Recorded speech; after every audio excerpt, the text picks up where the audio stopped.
The words cut through the dusty evening air like a scream no one wanted to hear. "I'm too young to be a wife." She didn't cry when she said it. She didn't beg. Her voice was steady, almost too steady for a 13-year-old standing in a stranger's farmhouse, surrounded by adults who had already decided her future without asking her name. Outside, the ranch stretched endlessly, golden grass, wooden fences, and a silence so deep it felt like the world itself was holding its breath. Inside, a decision had been made that should never have been made at all.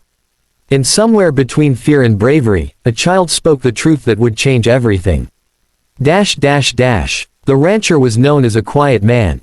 He lived far from town, kept to himself, worked his land, and avoided questions. People respected him because he paid his debts and followed the rules, at least the ones they could see. What no one knew was how the girl arrived at his ranch one late afternoon, clutching a small cloth bag that held her entire life. No toys, no phone, no photographs, just a worn notebook and a pair of sandals too thin for the cold nights ahead. She had been brought there by adults who spoke for her as if she weren't standing right beside them. They talked about arrangements, family honor, and what was best. Not once did they ask what she wanted. When the rancher finally looked at her, really looked at her, something shifted. She was small for her age, dust clinging to her dress, eyes too old for 13. She didn't look confused. She looked trapped. That was when she spoke. "I'm too young to be a wife." The room fell silent. That sentence followed the rancher long after the others left. It echoed in his mind while he fed the animals, while he fixed broken fences, while the sun dipped below the horizon. He told himself he had no part in this, that people brought problems to him because he lived far away, because he didn't ask questions. But the truth was heavier than his excuses. The girl had been left there, for the night. That was what they said. Just for the night. But everyone knew what that meant. She sat on the edge of a wooden chair, hands folded tightly, back straight like she was preparing for punishment instead of protection. She didn't explore the house. She didn't touch anything. She waited. Finally, he spoke. "You can sleep in the spare room," he said, his voice stiff. "The door locks from the inside." She nodded, but she didn't relax. "You don't have to be afraid here," he added, though he wasn't sure she believed him. Before she left the room, she turned back and said quietly, "No one ever listens." That night, the rancher didn't sleep. He thought about his own childhood, about scraped knees in school mornings, about how 13 was an age for questions and dreams, not contracts and silence. He thought about laws he had ignored, about responsibility he had avoided. And he realized something terrifying. By saying nothing, by doing nothing, he would become part of the harm. The next morning, the girl was already awake. She helped prepare breakfast without being asked, moving carefully, like someone afraid of taking up too much space.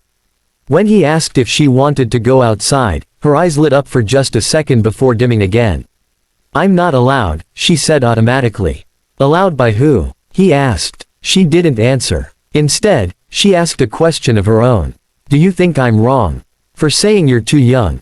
He replied. She nodded. "No," he said firmly. "You're right." That was the first time she smiled. But fear returned quickly. By noon, a truck appeared at the edge of the ranch.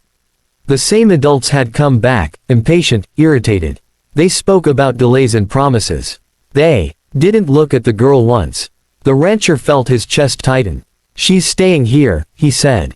Their faces hardened. Voices rose. Accusations flew, about interference, disrespect, tradition. Someone warned him not to cause trouble. Then the girl stepped forward. "I said no," she said loudly. "I said I'm too young." They told her to be quiet. That was when the rancher made his choice. He called the authorities. What followed was chaos, but it was the right kind of chaos, the kind that breaks chains instead of tightening them. Officials arrived. Questions were asked. Documents were checked. Laws were explained that should never have been ignored.